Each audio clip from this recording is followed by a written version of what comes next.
गोवर्धन की एक सखी तो कथा में सुनकर के गई कि ठाकुर जी तो गोपीन के घर माखन चुरावे जामे। कथा सुनकर के वाक्य मन में भाव आई, मैं हूं ऐसो मक्खन निकारूंगी, ठाकुर जी मेरे घर चोरी करवे आमे।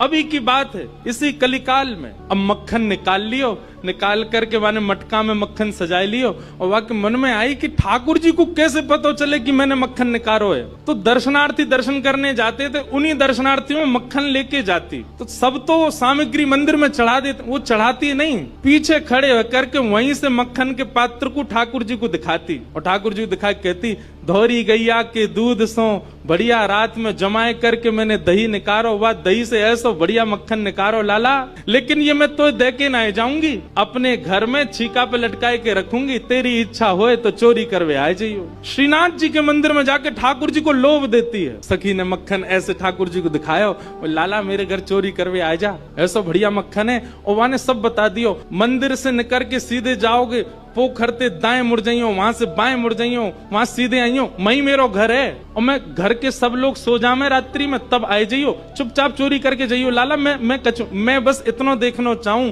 सुबह उठूं तो मेरो मटका, मेरे मटका को मक्खन खत्म है गयो, मैं वही से प्रसन्न रह जाऊंगी कि लाला आयो।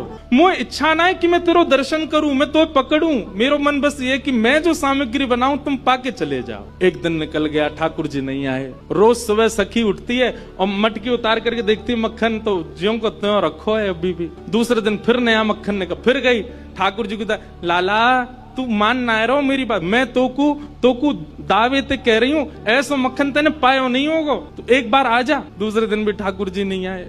अब वो रोज नए नए मक्खन निकाल के लावे और पीछे से ठाकुर जी को दिखावे।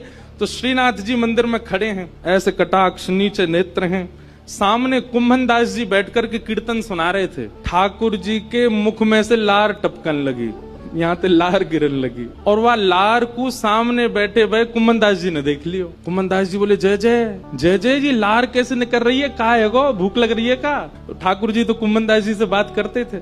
ठाकुर जो, एक कुंभना, एक सखी आवे रोज और पीछे खड़ी खड़ी मही ते मक्खन दिखावे मुझे और मुझको रोज लोभ दे के जाए, तुम चोरी करवे आ जाओ, तुम चोरी कर। अब मुझे तो यो भय लगे, जो कलिकाल है, जो कलयुग है, कलयुग में मैं यदि सचल है गयो तो सब पकड़ लेंगे मुझको। अब मैं बाकी यहाँ कैसे जाऊं, मेरे खावे को बड़ो मन कर रहा है। कुंभन दास जी के नेत्र सचल हो गए, बोले, जय हो नाथ, आपके रसोई घर भंडार में कोई कमी है? अरे इतनो मक्खन, इतनो दही, इतनो दूध, इतनी गौशाला, इतनी गैयान को दूध रोज आपके मंदिर में आवे, वही सखी कोई क्यों चाहिए? बोले, अरे तो तू ना समझेगो, वो बड़े प्रेम ते आवे और सब तो चढ़ा जामे, यहाँ पे इतने लोग लाते हैं सामग्री, सबका भूख लगता है, कोई जरूरी थोड़ी। पर वाक्य मन में ये भावना है कि तुम मेरे घर आओ, दर्शन भले